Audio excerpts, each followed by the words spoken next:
कहानी के पहले भाग का लिंक मैं आपको डिस्क्रिप्शन बॉक्स में दे दूंगी और साथ में कमेंट बॉक्स में पिन भी कर दूंगी, तो आप वहां से भी जाकर देख सकते हैं। मुझे रंग नहीं लगाओगी बेबी गर्ल? जिया ने अपना सरनामे हिलाया और अगले ही पल शर्माकर उसके सीने में छुप गई। युवराज ने भी मुस्कुराते हुए उसे अपनी बाहों में कसते हुए धीरे से उसके कान में कहा, आई होप अब तुम्हें कल रात किए हुए सवालों के जवाब मिल गए होंगे। लेकिन जिया को कहाँ कुछ सुनाई दे रहा था। वो तो युवराज के बाहों में खुद को छुपाकर अपने अंदर उठ रहे फीलिंग्स को दबाने की कोशिश कर रही थी। जब उसे एहसास हुआ कि वो युवराज की बाहों में है तो वो और भी ज़्यादा शर्मा गई और उसकी बाहों से छूटने के लिए कसमसाने लगी।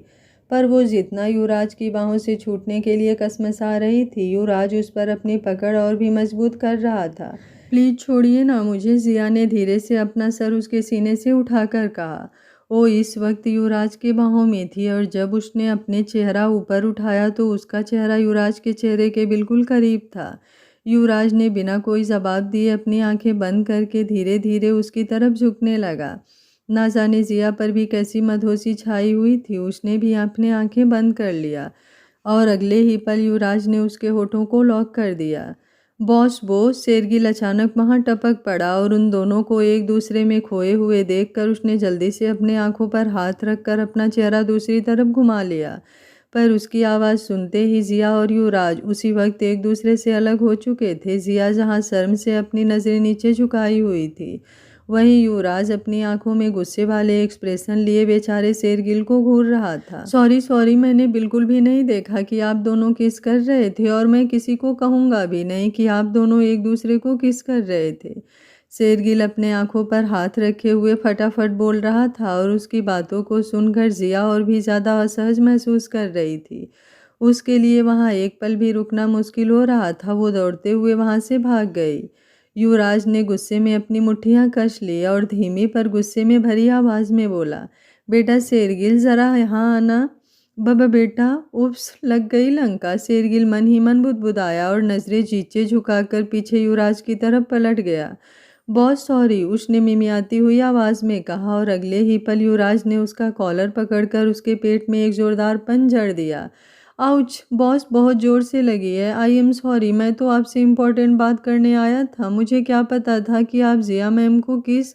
अभी उसकी बात पूरी हुई भी नहीं थी कि युवराज ने पंच उसके मुंह पर मारना चाहा, पर उससे पहले ही जया जी वहां आ गई और मौका देखते ही युवराज ने जल्दी से उसका कॉलर छोड़कर उसके कंधे पर हाथ रख दिए। क्या हुआ, तुम दोनों ऐसे क्यों खड़े हो? जया जी उन दोनों को घूरते हुए बोली, क्योंकि दोनों एक दूसरे के कंधे पर हाथ रखकर बिल्कुल शरीफजादे की तरह खड़े थे। नथिंग दादी, बस इम्पोर्टेंट बातें कर रहे थे, है ना शेरगिल? युवराज ने तिरछी नज़रों से उसे घिरते हुए कहा और शेरगिल ने एक ऑकवर्ड स्माइल पास करते हुए हाँ में सिर हिला दिया। हाँ दादी, बॉस बिल्कुल सही बोल रहे हैं। अच्छा, तुम दोनों बातें करो, मैं ज़रा मेहमानों को देख कर आई। जया जी वहाँ से चली गई। दादी, मॉन्स्टर के मुंह में अकेले छोड़कर कहाँ जा रही हो? मुझे भी साथ ले चलो, शेरगिल ने बेचारा सा मुंह बनाकर धीरे से कहा। पर तब तक जया जी वहाँ से जा चुकी थी। पूरे दिन ऑफिस में टाइम बिताता हूँ, रात को उसके साथ थोड़ा सा टाइम मिलता है, उसमें भी वो सुकून से मेरी बाहों में सो जाती है। बेचारी को डिस्टर्ब करने का दिल भी नहीं करता, और आज जब बंदी यहाँ मेरे साथ रोमांस कर रही है तो तुम बीच में हड्डी बनकर टपक पड़े। युवराज गुस्से में ये सब बोलते हुए शेरगिल को धोए जा रहा था। गनीमत थी दोनों एक कोने में थे जहाँ किसी ने शेरगिल की धुलाई होते नहीं देखी थी। बॉस बॉस बॉस, प्लीज़ छोड़ दो, रहने दो। अगर मेरी गर्लफ्रेंड ने मेरी ऐसी हालत देख ली तो छोड़कर भाग जाएगी। अरे हमारी दोस्ती का वास्ता बॉस, प्लीज़ छोड़ दो। दोस्ती की कद्र है इसलिए तू अभी तक जिंदा मेरे सामने खड़ा है, वरना मन तो कर रहा है खौलते तेल के ऊपर तुझे उल्टा लटका दूं और उस रस्सी में मोमबत्ती से आग लगा दूं। युवराज ने फिर उसके नाक पर पंच मारा। बॉस, इतने भयानक ख्याल अपने दिमाग में लाते कहाँ से हो? अभी तो मेरे बच्चे भी नहीं हुए, क्या अच्छा लगेगा उनका बाप अपने दोस्त के हाथों शहीद हो जाए? कौन सा बच्चा? युवराज ने हैरानी से उसकी तरफ देखते हुए सवाल किया। अरे वही जो मेरी शादी के बाद होंगे, शेरगिल ने अपना जबड़ा सीधा करते हुए कहा और युवराज ने खुन्नस भरी नज़रों से उसे देखा, जिस पर शेरगिल शक पकाकर उससे 2 कदम दूर हो गया। देखिए, मैं आपका मैनेजर हूँ और इसके साथ साथ आपका दोस्त भी। अगर आप भूल गए हो तो मैं याद दिला दे रहा हूँ, हम एक कॉलेज में एक साथ पढ़ा करते थे, उस दोस्ती का वास्ता है। अब और मत मारो वरना इज्जत का कचरा बन जाएगा। वो उसके सामने हाथ जोड़कर विनती कर रहा था। तभी मधु वहाँ पर आ गई। शेरगिल चलो ना, मैं तुम्हें रोनी, और उसने अभी आधी बात ही कही थी और शेरगिल के चेहरे को ध्यान से देखने लगी जो कहीं कहीं सूजे हुए थे। शेरगिल तुम ठीक तो हो? क्या हुआ तुम्हें? ये चोट कैसे लगी तुम्हें? मधु परेशान होकर उसके चेहरे को छूते हुए बोली। नथिंग, बस यहीं पर गिर गया था बॉस, अभी वही पूछ रहे थे, शेरगिल ने बहाना बनाते हुए कहा। इनसे मिलो, ये है मेरे बॉस युवराज आहूजा, और सर ये है मेरी गर्लफ्रेंड मधु। शेरगिल ने दोनों को एक दूसरे से इंट्रोड्यूस करवाया।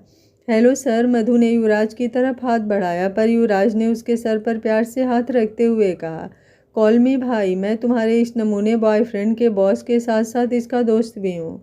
जो युवराज सबसे इतनी रूडली बात करता था उसने मधु से इतने प्यार से बात की। ये देखकर शेरगिल की आंखें हैरानी से फैल गई। उसे तो यकीन ही नहीं हुआ ये वही है जो अभी थोड़ी देर पहले उसे बिना वॉशिंग पाउडर की धुलाई कर रहा था।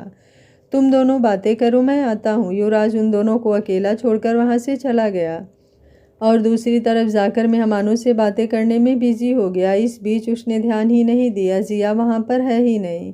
वहीं एक स्टॉल के पास खड़ी माया गुस्से में आग बबूला हो रही थी। असल में उसने युवराज और जिया की नज़दीकियों को देख लिया था और उसने उन दोनों की कुछ तस्वीरें भी खींच ली थी। युवराज और जिया की नज़दीकियाँ उसे बिल्कुल भी रास नहीं आई। मैंने इतनी मेहनत इस दिन के लिए नहीं की थी कि तुम उस 2 कौड़ी की लड़की के इतने करीब जाओ।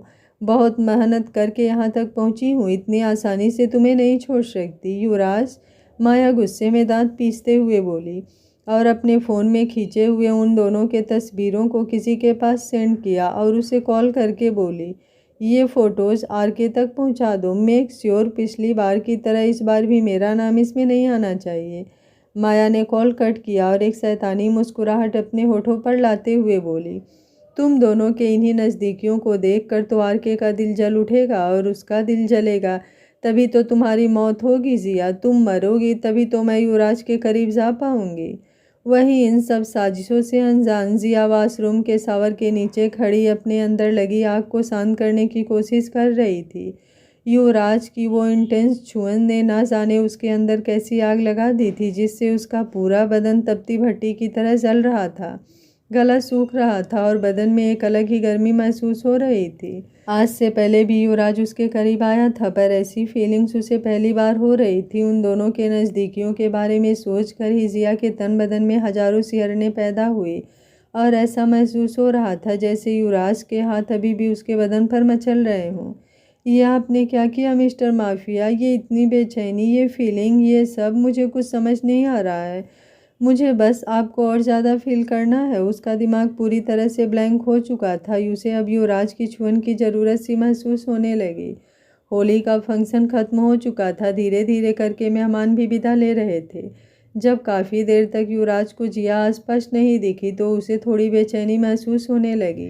उसके दिमाग में बस 2 ही ख्याल आए, या तो वो कहीं खतरे में ना हो या फिर थोड़ी देर पहले युवराज और उसके बीच में जो कुछ भी हुआ उसकी वजह से वो मुझसे नाराज़ हो गई। युवराज उसे ढूंढते हुए उसके रूम में आया पर जिया उसे उसके रूम में भी नहीं दिखी। जब वो वापस वहाँ से जाने लगा तब उसे वॉशरूम से शावर ऑन की आवाज़ आई, जिसे सुनकर वो वॉशरूम के पास गया और दरवाज़ा नॉक करते हुए बोला, baby girl are you there? पर अंदर से जिया की कोई भी आवाज़ नहीं आई। उसने एक बार फिर दरवाज़ा नॉक किया और धीरे से कहा, बेबी गर्ल क्या तुम अंदर हो? पर इस बार भी जिया का कोई भी जवाब नहीं आया। अब युवराज को डर लगने लगा उसे कहीं कुछ हो तो नहीं गया क्योंकि शावर कब से ऑन था, पर अंदर से जिया की कोई भी आवाज़ नहीं आ रही थी। Baby girl is too much, अगर तुम अंदर हो तो बोलो, क्या तुम अंदर हो? युवराज ने इस बार दरवाज़ा थोड़ा ज़ोर से खटखटाया पर जिया ने इस बार भी कोई जवाब नहीं दिया। वो जल्दी से अपने रूम में गया और वॉशरूम की डुप्लीकेट चाबी लाकर दरवाजे को अनलॉक करके अंदर गया, जहां जिया आंखें बंद करके शावर के नीचे खड़ी थी। युवराज उसे बस देखता ही रह गया। उसके बंद आँखों के कोट से हल्के आंसू बह रहे थे और युवराज ने पानी के बहाव में भी उसके आंसू को पहचान लिया। युवराज ने शॉवर ऑफ किया और उसे खींचकर अपनी बाहों में भर लिया। कितनी बड़ी इडियट हो तुम, कब से दरवाज़ा नॉक कर रहा हूँ, आवाज़ देने में क्या प्रॉब्लम थी? तुम्हें आइडिया भी है मैं कितना डर गया था? युवराज उसे गले लगाए हुए डांटने लगा। आई हेट यू। क्या किया आपने, क्यों किया आपने? जिया ने अपने कांपते होठों से धीरे से कहा। युवराज उसके बातों को समझ नहीं पाया और उसे खुद से अलग करके उसकी आंखों में झांकते हुए बोला, क्या किया मैंने? मुझे टच क्यों किया? पता है आपको मुझे कितनी अजीब फीलिंग हो रही है? समझ में नहीं आ रहा है ये कैसी फीलिंग्स है। बॉडी में इतनी गर्मी महसूस हो रही है, गला सूख रहा है और दिल इतने ज़ोरों से धड़क रहा है, कुछ समझ ही नहीं आ रहा है मुझे। आज से पहले भी तो आपने मुझे टच किया है, किस किया है और गले भी लगाया है, पर ऐसी फीलिंग तो कभी नहीं हुई। फिर अभी ऐसी क्यों हो रही है? मुझे बस आपको और भी ज़्यादा फील करना है मिस्टर माफिया। वो आंखों में आंसू लिए उसे देखते हुए बोली। उसकी बातों को सुनकर, उसका फेशियल एक्सप्रेशन देखकर युवराज बस उसे देखता ही रह गया। कितनी मासूम थी ना उसकी बेबी गर्ल, कितनी आसानी से अपने दिल की हर एक फीलिंग्स को उसके सामने बयां कर दिया, और वो भी इतनी मासूमियत से। शायद कोई और होती तो इतनी आसानी से नहीं बोलती, पर उसने जो भी कहा उसे सुनकर युवराज के होठों पर हल्की मुस्कुराहट आ गई। कितने बुरे हो आप, यहाँ मुझे इतनी अजीब सी फीलिंग हो रही है, इतना अजीब लग रहा है और आपको हंसी आ रही है। मुझे कुछ नहीं सुनना, मुझे अभी के अभी आपको किस करना है। जिया ने युवराज के कॉलर पकड़ लिया और उसे अपने करीब खींचते हुए बोली।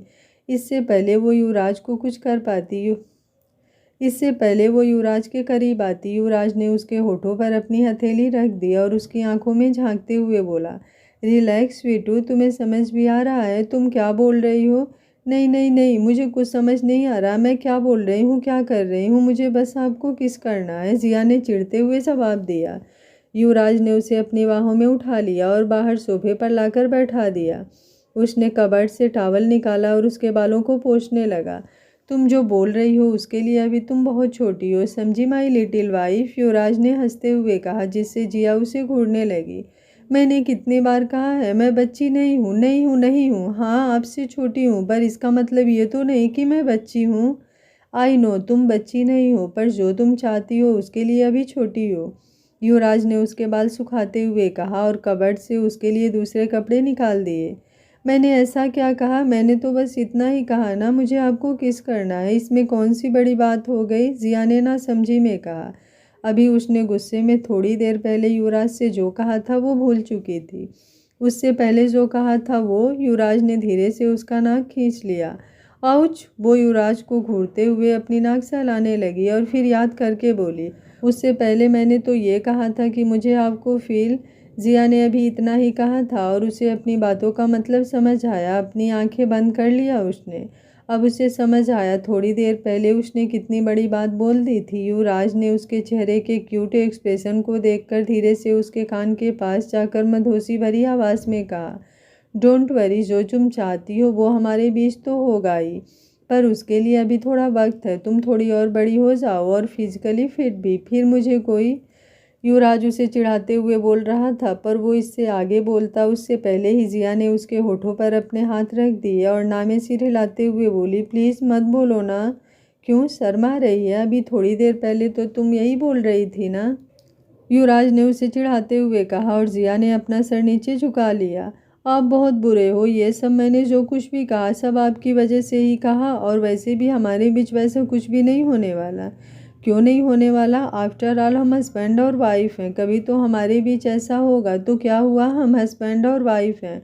ऐसा तो तभी होता है ना जब हस्बैंड और वाइफ एक दूसरे से प्यार करते हैं, पर आप तो मुझसे प्यार ही नहीं करते, जिया ने उदास होकर कहा और उसकी आंखों में झांकने लगी, जैसे उसकी आंखों में ही अपने सवाल का जवाब ढूंढ रही हो।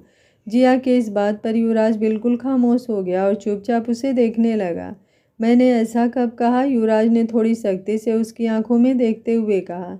नहीं कहा, पर आपने ये भी तो नहीं कहा कि आप मुझसे प्यार करते हो। बताओ ना, करते हो मुझसे प्यार? जिया ने भी उसके सवालों के बदले सवाल कर लिया और जवाब का इंतज़ार करने लगी। काफ़ी देर से भीगी हुई हो, चेंज कर लो वरना ठंड लग जाएगी, नीचे तुम्हारे सारे दोस्त तुम्हारा वेट कर रहे हैं। युवराज ने उसके सर पर हाथ रखा और कमरे से बाहर जाने लगा। मिस्टर माफिया, प्लीज़ बोलो ना, डू यू लव मी? जिया पीछे से बोली और युवराज जो दरवाजे तक पहुंचा था रुक कर उनकी तरफ देखते हुए बोला, बोलना ज़रूरी है, बिना बोले नहीं समझती। नहीं, मैं आपके इतना इंटेलिजेंट नहीं हूँ, जब तक आप बोलोगे नहीं मैं समझूंगी कैसे? प्लीज़ बोलो ना, डू यू लव मी? नीचे तुम्हारे दोस्त वेट कर रहे हैं, जल्दी आ जाओ। युवराज उसके सवालों के जवाब दिए बिना कमरे से बाहर चला गया। खड़ूस, mister mafia, I hate you. सिर्फ अपने मन का ही करना होता है आपको। खड़ूस, वो मुंह बनाते हुए ड्रेस चेंज करने लगी और नीचे आ गई जहाँ छवि, रानी और मधु उसका इंतजार कर रहे थे। देखो ना, रात होने वाली है और ये लोग घर जाने की जिद कर रहे हैं। मैं इन्हें बोल रही हूँ रुक जाओ, पर ये तीनों मान ही नहीं रहे हैं। जिया के नीचे आते ही बड़ी दादी ने कहा, जो वहीं हाल में उन तीनों के साथ बैठी थी। जब बड़ी दादी बोल रही हो तो रुक जाओ ना, क्यों जिद कर रहे हो? वैसे भी रात होने वाली है, आज रुक जाओ, कल तो वैसे भी कॉलेज ऑफ है, फिर जिद क्यों कर रहे हो? जिया भी आकर उन सबके साथ सोफे पर बैठ गई। नहीं गुड़िया, अभी इतनी भी रात नहीं हुई है, हम लोग चले जाएंगे, बेवजह क्यों तुम्हें परेशान करना, रोनी ने कहा, जिस पर जिया उसे घूरने लगी। आपको ऐसा लगता है यहाँ रुककर आप मुझे परेशान कर रहे हो? जिया ने मुंह फुलाकर गुस्से में कहा। नहीं जिया, उसके कहने का मतलब ये नहीं था। वो तो बस ये बोल रहा था अगर हम यहाँ रुके तो हमारे पेरेंट्स परेशान हो जाएंगे। हम उन्हें यहाँ रात को रुकने का बोलकर नहीं आए थे, छवि ने कहा। बस यही प्रॉब्लम है ना। एक काम करो, तुम सब अपने अपने पेरेंट्स का नंबर मुझे दे दो, मैं उनसे बात कर लूँगी, तब तो तुम्हें यहाँ रुकने में कोई प्रॉब्लम नहीं होगी, बड़ी दादी ने कहा। जिस पर तीनों ने सहमति जताई। श्यामलाल, तीनों बच्चों के लिए कमरा तैयार करो और हाँ, इस नमूने का भी कमरा तैयार कर देना, आज रात ये यहीं रुकेगा, बड़ी दादी ने शेरगिल को देखते हुए कहा। और उसके लिए नमूना सुनकर छवि, रोनी, मधु और जिया खिलखिलाकर हंस पड़े। दादी, शेरगिल गुस्से में उन्हें आंखें दिखाने लगा। क्या दादी, तू मुझे आंखें दिखाएगा? बड़ी दादी ने उसे घूरते हुए कहा, जिस पर शेरगिल ने जल्दी से अपना रंग बदल लिया। नहीं, मेरी क्या मजाल जो मैं आपको आंखें दिखाऊं, मैं तो बस इतना बोल रहा था, जिया मैडम के दोस्तों के सामने थोड़ी रिस्पेक्ट दे दो। वो छोटा सा मुंह बनाकर बोला, जिसे देखकर सबको फिर से हंसी आ गई। रिस्पेक्ट? और तुझे जब ये घर छोड़कर जा रहा था उस वक्त मैंने तुझे कितना कहा रुक जा रुक जा, पर तूने मेरी बातों का रिस्पेक्ट किया नहीं ना, फिर मैं क्यों करूं तेरी रिस्पेक्ट? बड़ी दादी ने गुस्से में कहा और शेरगिल का मुंह बन गया। क्या मतलब घर छोड़कर जा रहे थे? शेरगिल भैया पहले यहीं रहते थे क्या? जिया ने सवाल किया। हाँ, पहले ये यहीं रहता था, फिर जब इसने अपना खुद का घर ले लिया तब वहाँ से चला गया। मैंने इसे कितना कहा था रुक जा, पर इसने मेरी बात मानी ही नहीं। बड़ी दादी ने उन तीनों के पेरेंट्स से बात कर लिया और उन सब के लिए कपड़ों का भी इंतज़ाम करवा दिया। गीले होने की वजह से उन सब ने अपने कपड़े चेंज किए और डिनर करने के लिए नीचे आ गए। डिनर करने के बाद सब अपने अपने कमरे में सोने चले गए। जिया भी अपने रूम में चली गई, पर थोड़ी देर बाद किसी ने उसके दरवाजे पर नॉक किया। जब उसने दरवाज़ा खोला तो सामने छवि और मधु खड़े थे। तुम दोनों यहाँ, अंदर आओ ना, जिया ने उन्हें अंदर आने के लिए कहा और उनके अंदर आते ही दरवाज़ा बंद कर दिया। पेट तो भर गया पर दिमाग अभी भी खाली है, और जब तू हमारे सवालों का जवाब नहीं देगी तब तक हमें संतुष्टि नहीं मिलेगी, मधु उसके बेड पर पसरते हुए बोली। कैसा जवाब? जिया ने ना समझी में पूछा और छवि ने उसका हाथ पकड़कर बेड पर बैठा दिया। यही कि तूने हमसे झूठ क्यों कहा कि तू मिडिल क्लास फैमिली से बिलोंग करती है, जबकि तू तो यहाँ इतने बड़े घर में रहती है। तो इसमें मैंने झूठ क्या कहा? मैंने सच्ची ही तो कहा कि मैं एक मिडिल क्लास फैमिली से बिलोंग करती हूँ। मेरी दादी और बड़ी दादी दोनों फ्रेंड हैं और जब मेरा कॉलेज ट्रांसफ़र यहाँ हुआ तो मुझे समझ नहीं आया मैं कहाँ रहूँगी, इसलिए बड़ी दादी मुझे यहाँ लेकर आ गई, तब से मैं यहाँ पर रहती हूँ। इसमें झूठ बोलने वाली बात कहाँ से आ गई? अच्छा, तो फिर वो सब क्या था जब युवराज भाई तुझे इतने प्यार से कलर लगा रहे थे? मधु ने उसके कंधे से अपना कंधा टकराते हुए मजाकिया अंदाज में सवाल किया और उसका सवाल सुनकर जिया हड़बड़ा गई। कलर नहीं तो उन्होंने कहा मुझे कलर लगाया।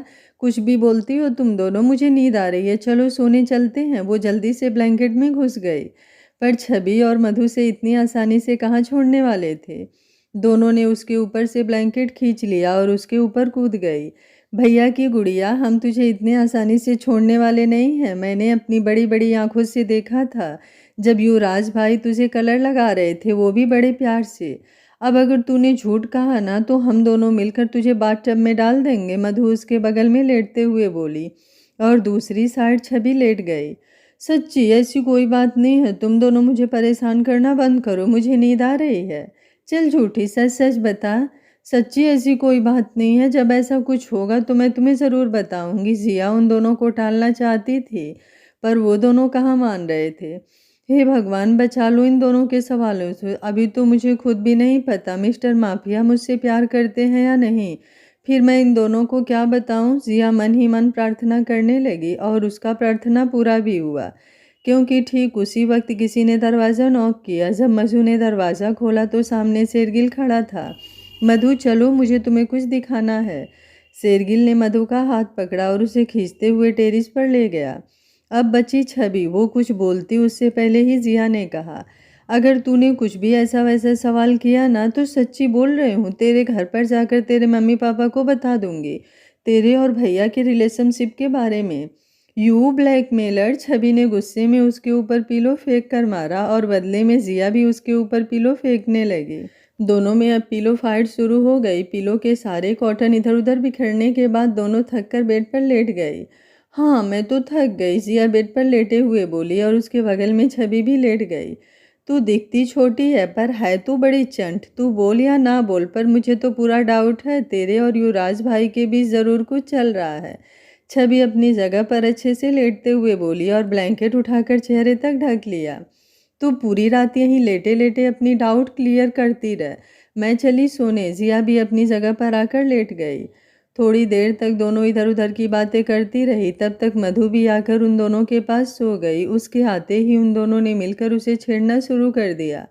क्या बात है, ये तेरा चेहरा इतना खिला खिला क्यों दिख रहा है? ऐसा भी क्या किया शेरगिल ने? छवि ने उसे छेड़ते हुए कहा, जिसे सुनकर मधु उसे खा जाने वाली नज़रों से घूरने लगी। उससे तुझे क्या, तू चुपचाप सो जा। दूसरों की लाइफ में इंटरफेयर करने से पाप लगता है? पाप, मधु ने तुनकते हुए जवाब दिया।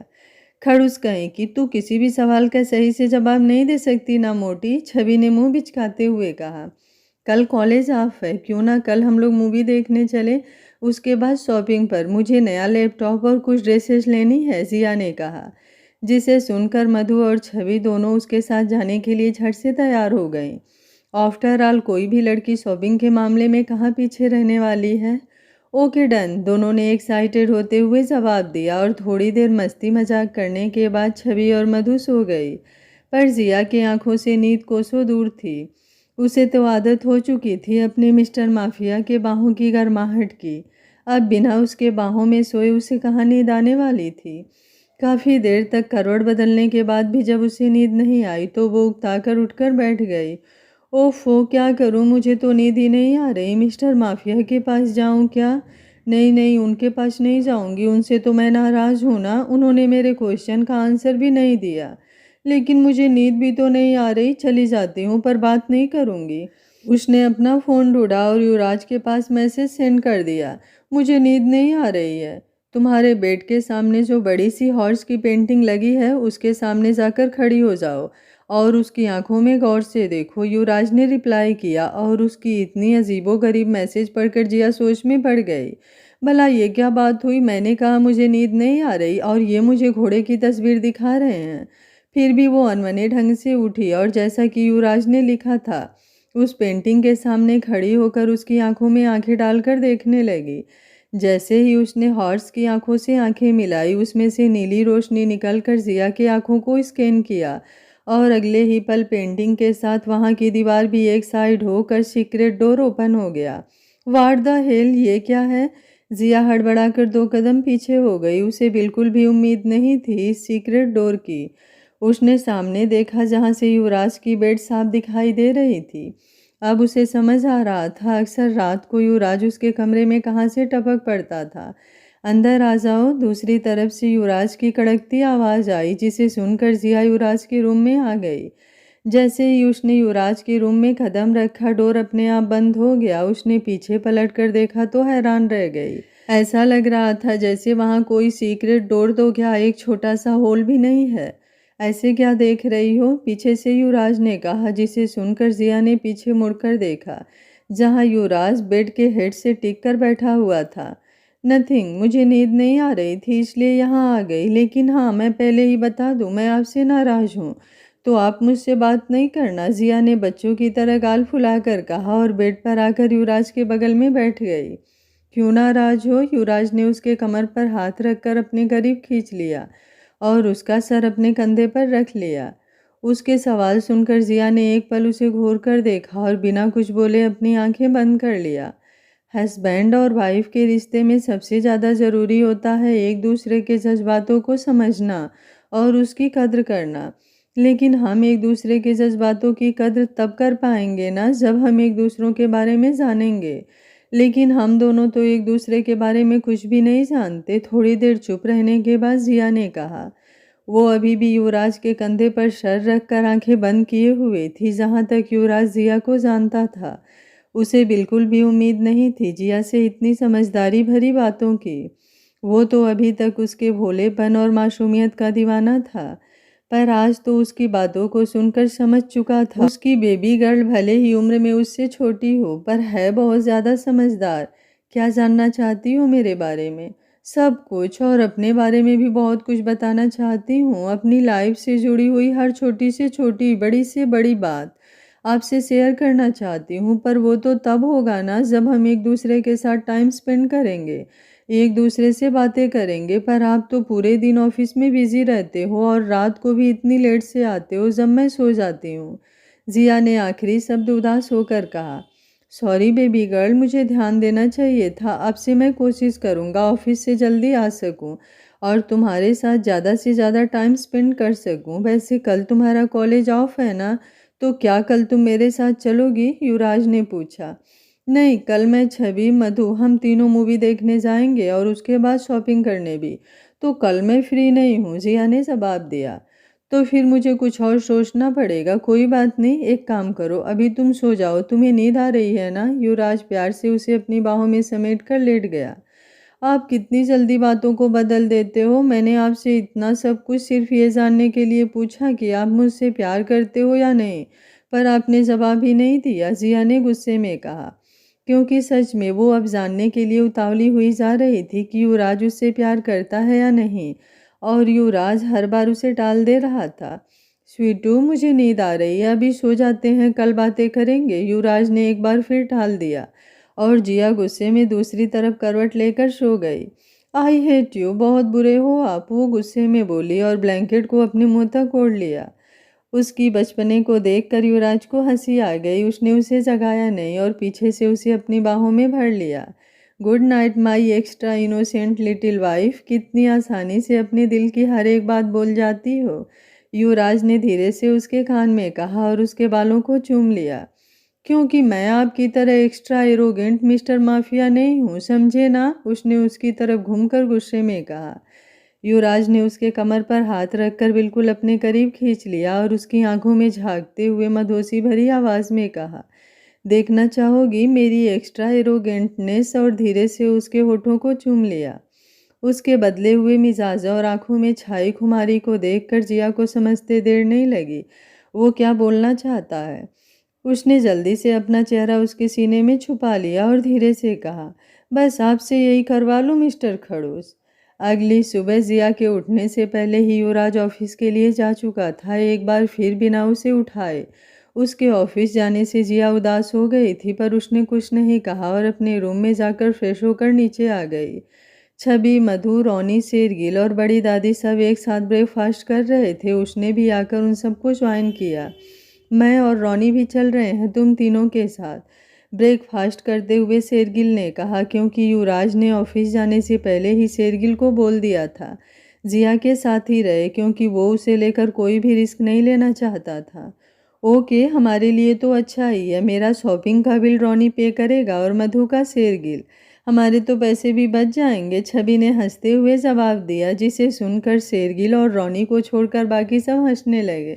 ब्रेकफास्ट करने के बाद सब एक साथ शॉपिंग के लिए निकल गए। सबका प्लान था पहले मूवी देखने का, उसके बाद शॉपिंग, फिर लंच और उसके बाद घर आने का। इसलिए सब डायरेक्ट थिएटर पहुंच गए। टिकट शेरगिल ने पहले से ही बुक कर दिया था। सब जाकर अपनी अपनी सीट पर बैठ गए। मधु और शेरगिल बीच में एक साथ बैठे थे, वहीं उनके पीछे वाली सीट पर रोनी और छवि बैठे थे। जिया उन दोनों कपल को डिस्टर्ब नहीं करना चाहती थी, इसलिए वो सबसे लास्ट वाली सीट पर बैठी थी। मूवी शुरू हुई और सब बहुत ही एक्साइटेड होकर मूवी देखने लगे। जिया पूरी तरह से मूवी देखने में मशगूल थी। तभी उसे कुछ अजीब सा एहसास हुआ। धड़कनें तेजी से धड़कने लगी और आसपास से उसे युवराज की परफ्यूम की भीनी भीनी खुशबू आने लगी।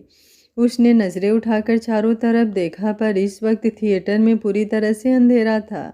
उसे लगा शायद वो युवराज को कुछ ज़्यादा ही मिस कर रही है, इसलिए उसने अपने ख्यालों को झटक दिया और फिर से मूवी देखने लगा। मैं ही हूँ बेबी, युवराज की धीमी पर गहरी आवाज़ उसे अपने कान के पास सुनाई दी, जिसे सुनते ही उसकी धड़कनें तेज हो गई। उसने अपने बगल में देखा। अंधेरे में उसे उस शख्स का चेहरा तो नहीं दिखाई दिया, पर हाँ, उसे यकीन ज़रूर हो गया था ये उसका मिस्टर माफिया ही है। मिस्टर माफिया, आप यहाँ? वो खुशी से उछल पड़े, पर अगले ही पल कुछ याद करके हल्का नाराज़गी से बोली, मैं आपसे नाराज़ हूँ, जाओ, नहीं करनी मुझे आपसे बात। वो फिर सामने मूवी देखने लगी, या यूं कहिए मूवी देखने का नाटक करने लगी। युवराज ने उसका हाथ पकड़कर खींचकर अपनी गोद में बिठा लिया और उसके कमर के आसपास अपनी मजबूत बाहों का घेरा बनाते हुए धीरे से बोला, अभी तुम्हारी सारी नाराज़गी दूर कर देता हूँ। मिस्टर माफिया, अगर आपने मुझे किस किया ना, तो देख लेना मैं आपसे बहुत ज़्यादा नाराज़ हो जाऊंगी, वो गुस्सा करते हुए बोली। अंधेरा होने की वजह से कोई भी उन दोनों को नहीं देख पा रहा था और वो दोनों धीरे धीरे बातें भी कर रहे थे, जिससे किसी को उनकी आवाज़ें सुनाई भी नहीं दे रही थी। जिया ने फिर कुछ कहने के लिए अपना मुंह खोला, पर तभी युवराज के होठ उसे अपने गालों पर महसूस हुआ और उसकी सांसें हलक में ही अटक गए। तुम कुछ बोल रही थी? युवराज अपने होठ उसके कान के पास ले जाकर धीरे से बोला और उसके कान पर हल्का सा बाइट कर लिया। मिस्टर माफिया, मत करो ना प्लीज़, जिया ने रिक्वेस्ट किया और युवराज ने अब उसे परेशान करना छोड़ दिया। जिया ने अपना सर उसके सीने पर रख दिया और युवराज ने उसे अपनी बाहों में समेट लिया। आप तो ऑफिस गए थे ना, फिर यहाँ कैसे आ गए? यहीं पास के होटल में मेरी मीटिंग थी तो मैं थोड़ा जल्दी आ गया। सोचा अपनी स्वीट वाइफ को अपनी बाहों में भरकर थोड़ा सा प्यार कर लूँगा और साथ ही साथ मीटिंग भी अटेंड कर लूँगा। मुझे लगा आप मेरे लिए आए हो। वो उदास हो गई। उसे लगा युवराज उसके लिए आया है, पर यह जानकर कि वो अपनी मीटिंग अटेंड करने आया है, वो थोड़ी उदास हो गई। युवराज कुछ बोलता तभी उसका फ़ोन वाइब्रेट हुआ। उसने फ़ोन चेक किया तो उसके मीटिंग का टाइम हो चुका था। उसने जिया के माथे पर प्यार से किस किया और उसके छोटे से चेहरे को अपने हाथों में थाम कर प्यार से बोला, सॉरी स्वीटू, आगे से मैं सिर्फ तुम्हारे लिए टाइम निकाल कर आऊँगा, बट अभी मीटिंग का टाइम हो गया है, मुझे जाना होगा। मत जाओ ना, जिया ने मायूस होकर कहा और युवराज ने ना चाहते हुए भी उसे उसके चेयर पर बैठा दिया।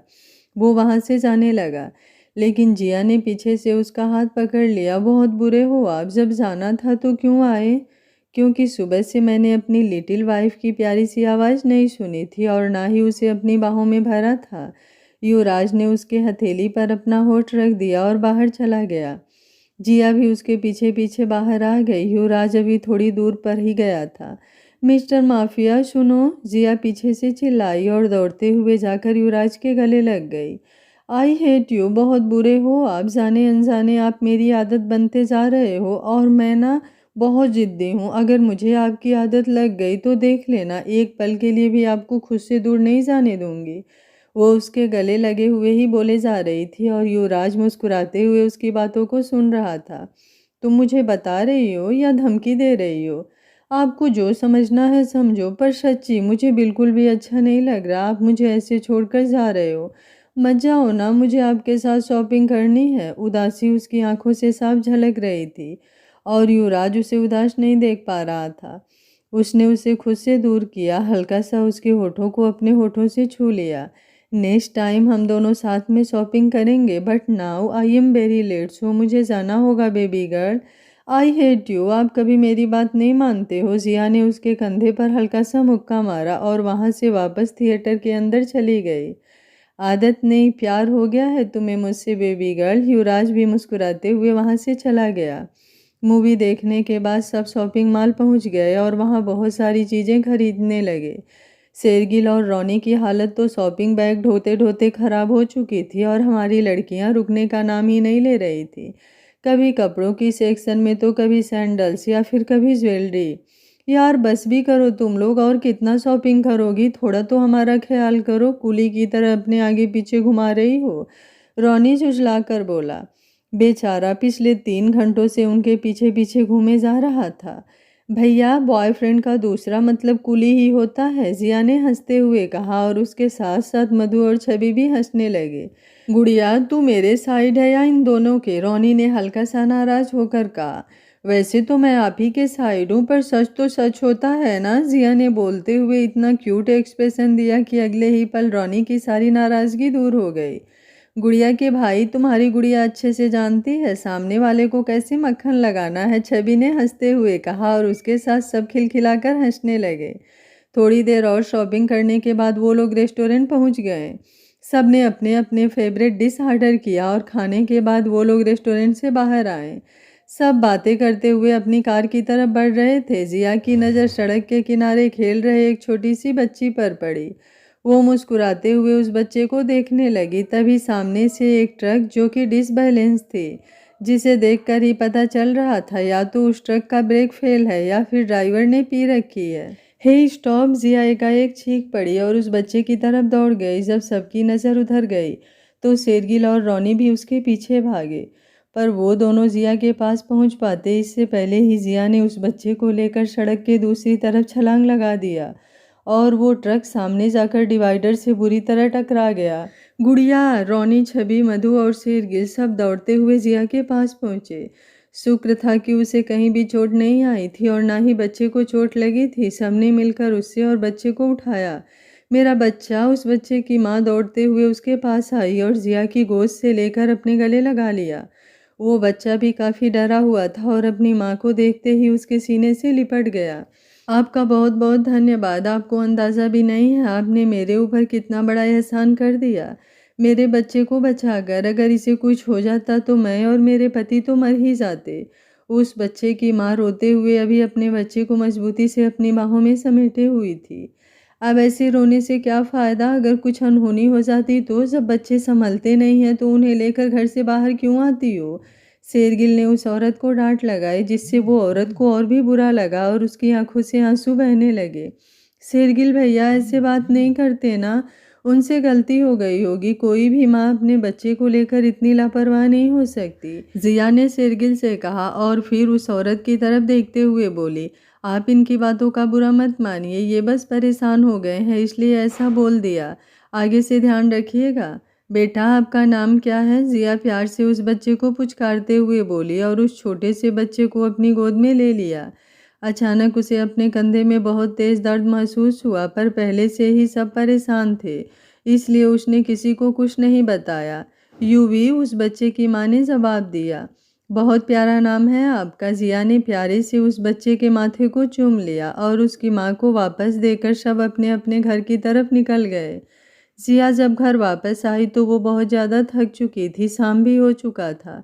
इसलिए उसने जया जी को बोल दिया कि आज रात को वो डिनर नहीं करेगी और अपने कमरे में चली गई। उसने सारे सामान को ऐसे ही सोफे और टेबल पर फैलाकर छोड़ दिया और धम्म से बेड पर लेट गई। उसके कंधे और गर्दन में बहुत तेज दर्द हो रहा था, पर उसने ध्यान नहीं दिया और थकान होने की वजह से बेड पर लेटते ही उसे गहरी नींद आ गई। युवराज जब रात को घर आया तो अपने कमरे में ना जाकर डायरेक्ट जिया के कमरे में आ गया और उसके बिखरे हुए कमरे को देखकर उसने अपना सर पीट लिया। उसकी नज़र बेड पर सो रही जिया पर गई, जो बड़े ही अनमने ढंग से अपना हाथ पर सिकुड़ कर किसी बच्चे की तरह सो रही थी। उसके लंबे बालों ने उसके आधे चेहरे को ढक रखा था। वो इस वक्त सोते हुए इतनी मासूम और प्यारी लग रही थी कि युवराज का दिल चाह रहा था पूरी जिंदगी वो उसे यूं ही निहारता रहे। उसने पहले अपने कोट को खोलकर सोफे पर रखा और फिर अपनी टाई लूज करके उसके बिखरे हुए कमरे को सेट करने लगा। उसके बुक्स जो यहाँ वहाँ पड़े थे उन्हें उठाकर स्टडी टेबल पर सही से रखा और उसके शॉपिंग करके लाए हुए सारे कपड़ों को अच्छे से कबर्ड में सेट किया। कुछ ही पल में उसने उसके रूम को पूरा का पूरा नक्शा बदल दिया था। अब जाकर वो अपनी बेबी गर्ल के पास आया और उसके चेहरे से बालों को हटाते हुए धीरे से उसके कान में बोला, सच में तुम एक छोटी बच्ची ही हो बेबी गर्ल।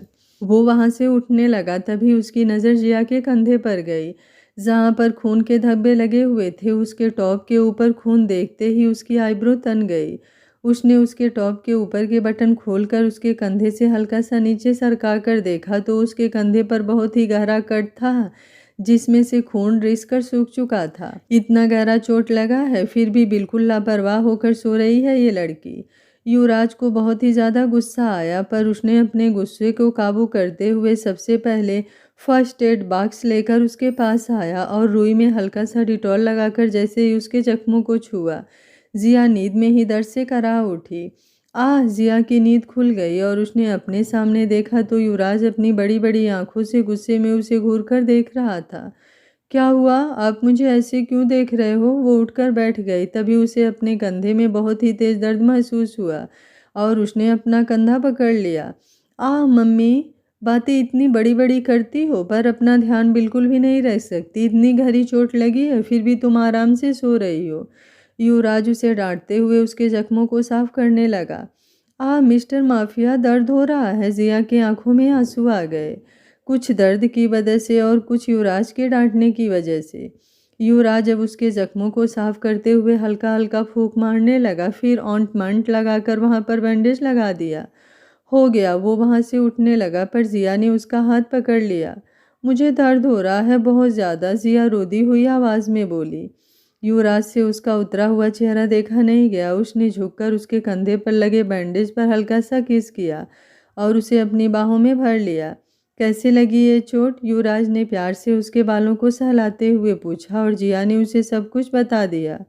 तुम्हें क्या ज़रूरत थी इतनी बहादुरी दिखाने की? अगर तुम्हें कुछ हो जाता तो मैं... वो आधी बात बोलकर रुक गया। मैंने बहादुरी नहीं दिखाई, मैंने तो एक बेबी को सेफली उसके मम्मा के पास पहुंचाया। जिया ने मासूमियत से उसकी आंखों में झांकते हुए कहा। युवराज उठकर उसकी कबर्ड की तरफ बढ़ गया और वहां से एक दूसरा टॉप लाकर खुद उसके टॉप चेंज करने लगा। जैसे ही उसने उसकी तरफ हाथ बढ़ाया, जिया ने जल्दी से उसका हाथ पकड़ लिया। ये आप क्या कर रहे हो? जिया अपनी बड़ी बड़ी आंखों को और भी बड़ा करके बोली। तुम्हारे टॉप पर ब्लड लगा हुआ है, इसलिए चेंज कर रहा हूँ। और क्या? मम्मा, मैं खुद कर लूँगी ना, आप रहने दो, वो हकलाते हुए बोली। युवराज उसका टॉप चेंज करेगा ये सोचकर ही उसका पूरा चेहरा शर्म से लाल हो चुका था। युवराज कुछ सोचकर मुस्कुराने लगा और उसकी तरफ झुकते हुए धीरे से बोला, तुम मुझसे शर्मा रही हो? नहीं नहीं, तो मैं क्यों शर्माऊंगी? अच्छा, तो ये तुम्हारा पूरा चेहरा टमाटर की तरह लाल क्यों हो रहा है? युवराज आंखों में शरारत भर के धीरे धीरे उसके ऊपर झुक रहा था और जिया पीछे की तरफ झुकते जा रही थी। युवराज की आंखों में छाया नशा जिया की धड़कनें बढ़ाने के लिए काफ़ी था। वो तो ऐसे ही, तो मैं खुद चेंज कर लूँगी, मैं एक लड़की हूँ, प्राइवेसी नाम की भी कोई चीज़ होती है ना? जिया ने उसके हाथ से अपना टॉप छीन लिया। हस्बैंड वाइफ ने नो प्राइवेसी स्वीटू, मैं खुद चेंज करूँगा। उसने वापस जिया के हाथ से उसका टॉप छीन लिया और जैसे ही अपना हाथ उसकी तरफ बढ़ाया, जिया ने अपनी आंखें बंद करके कहा, नहीं ना, मत करो, मुझे आपसे शर्म आ रही है, प्लीज़ मत करो ना। जिया की बातें सुन युवराज के होठों पर मुस्कुराहट आ गई। वो उसके चेहरे के बिल्कुल नज़दीक झुक गया और उसके चेहरे पर छाए क्यूट एक्सप्रेशन को देखने लगा। जब काफ़ी देर तक जिया को युवराज की आवाज़ नहीं आई तो उसने धीरे से अपनी आंखें खोलकर देखा तो उसका दिल धक से रह गया। इस वक्त युवराज का चेहरा उसके चेहरे के बिल्कुल नज़दीक था, इतना कि दोनों की नाक एक दूसरे से टच हो रही थी। ऐसे मत देखो ना, जब भी आप मुझे ऐसे देखते हो तो मेरी धड़कनें तेज हो जाती है। और जिया उसकी आंखों में देखते हुए बोल रही थी। युवराज की आंखों में छाई खुमारी उसका हाल बेहाल कर रही थी। और क्या? और सांसें भारी होने लगती है और पेट में गुदगुदी सी महसूस होती है। ऐसा लगता है जैसे पेट पर बहुत सारे बटरफ्लाई डांस कर रहे हों। और जिया उसकी आंखों में देखते हुए मासूमियत से बोली और धीरे धीरे पीछे की तरफ झुक रही थी। और क्या बेबी गर्ल? युवराज भी बोलते हुए धीरे धीरे उसके ऊपर झुक रहा था। और ऐसा लगता है जैसे आप मुझे अगले ही पल किस कर लोगे। जिया उसकी आंखों में देखते हुए मासूमियत से बोली। तो कर लूँ किस? युवराज का डायरेक्ट सवाल सुन जिया को समझ ही नहीं आया वो क्या जवाब दे। न न नहीं, अभी नहीं, मेरा कंधा दुख रहा है। जिया बोलते हुए पूरी तरह से बेड पर लेट चुकी थी और युवराज अपने दोनों हाथ उसके अगल बगल टिकाए पूरी तरह से उसके ऊपर झुका हुआ था। ओके स्वीटू, फिर कभी किस करूँगा, अभी के लिए तुम खुद चेंज कर लो, यहाँ पर पेन किलर रखा हुआ है, खा लेना, तुम्हारा दर्द आराम हो जाएगा। युवराज ने मुस्कुराते हुए उसके माथों पर अपने लगों की मोहर दे दी और उसके कमरे से बाहर जाने लगा। सुनो, कहाँ जा रहे हो आप? जिया ने पीछे से युवराज को टोका, जो अभी तक दरवाजे तक पहुंचा था। अपने रूम में सोने। युवराज पीछे मुड़ा और दरवाजे के पास ही खड़ा होकर जवाब दिया, यूँ नो ना मिस्टर माफिया, मुझे आपके बिना नींद नहीं आती। जिया उदास हो गई। कोशिश करो, आ जाएगी। अगर चाहती हो मैं तुम्हारे पास सोऊं तो फिर मैं खुद तुम्हारा टॉप चेंज करूंगा। युवराज उसे तंग करने के अंदाज में बोला, पर जिया ने उसे सीरियसली ले लिया। जाओ यहाँ से, एक नंबर के खड़ूस हो आप। आई हेट यू, मुझे नहीं करनी आपसे बात। मैंने कहा ना, मुझे आपसे शर्म आ रही है, तो फिर मैं क्यों क्यों अपना टॉप आपको चेंज करने दूँ? आई हेट यू, मैं नहीं कर रही आपसे बात। जाओ यहाँ से। जिया की आंखों में आंसू आ गए और वो बेड पर लेटकर रोने लगी। हे बेबी गर्ल, स्टॉप क्राइंग यार, कितनी ज़्यादा इमोशनल हो तुम। मैं बस मस्ती कर रहा था। मैं थोड़ी देर में डिनर करके आता हूँ। अभी तक मैंने डिनर नहीं किया है। युवराज उसके पास आया और उसके आंसू साफ करते हुए बोला, सच्ची डिनर करके आओगे ना मेरे पास? हाँ बाबा, वैसे भी अब मुझे भी बिना तुम्हें अपनी बाहों में भरे नींद नहीं आती माई लिटिल वाइफ। चलो अब रोना बंद करो, इन बड़ी बड़ी आंखों में आंसू अच्छे नहीं लगते। युवराज ने उसकी आंखों को बारी बारी से चूम लिया और उसके माथे पर किस करके बाहर चला गया। उफ, मेरे खड़ूस हस्बैंड, जब आप मेरी इतनी परवाह करते हो, केयर करते हो, तो फिर बोलते क्यों नहीं कि आप मुझसे प्यार करते हो? ओफो भगवान जी, कब वो दिन आएगा जब ये मुझे प्रपोज करेंगे? जिया ने गहरी सांस छोड़ी और चिंच करने लगी। दूसरी तरफ एक बड़े से आलीशान कमरे में माया अपने पैर पर पैर चढ़ाकर बैठी हुई थी। उसके एक हाथ में वाइन का ग्लास था और दूसरे हाथ में जिया की फोटो। ये उस लड़की की फ़ोटो। कल किसी भी हाल में ये लड़की मरनी चाहिए। मुझे ना नहीं सुनना। ये रहा तुम्हारा काम होने से पहले का एडवांस, और काम होने के बाद बाकी की तुम्हारे सारे पैसे मिल जाएंगे। उसने अपने सामने खड़े एक आदमी को जिया की फ़ोटो के साथ पैसों का एक लिफाफा दिया। जी मैडम, कल मैं अपने आदमियों के साथ जाकर इस लड़की को ख़त्म कर दूंगा, आप टेंशन मत लीजिए, उस आदमी ने कहा। इतनी भी आसान नहीं है इस लड़की को मारना। ये युवराज आहूजा की बीवी है, और जानते हो ना युवराज आहूजा कौन है? अंडरवर्ल्ड का माफिया किंग। अगर गलती से भी उसके हाथ लग गए तो वो तुम्हें यूं मौत देगा कि तुम्हारी रूह तक कांप जाएगी। माया ने पहले ही उसे सावधान कर लिया।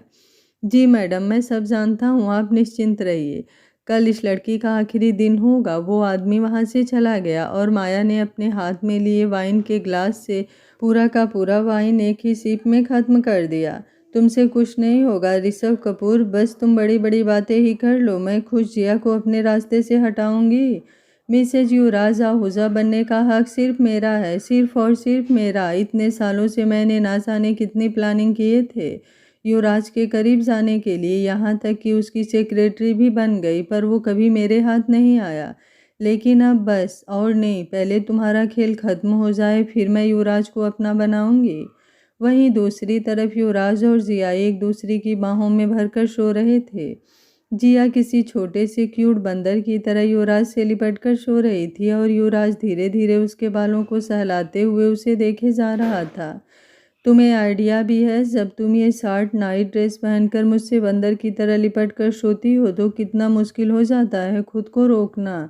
वो सोती हुई जिया को देखते हुए बोल रहा था और जिया कसमसाते हुए और भी ज़्यादा उसकी बाहों में समाने की कोशिश कर रही थी।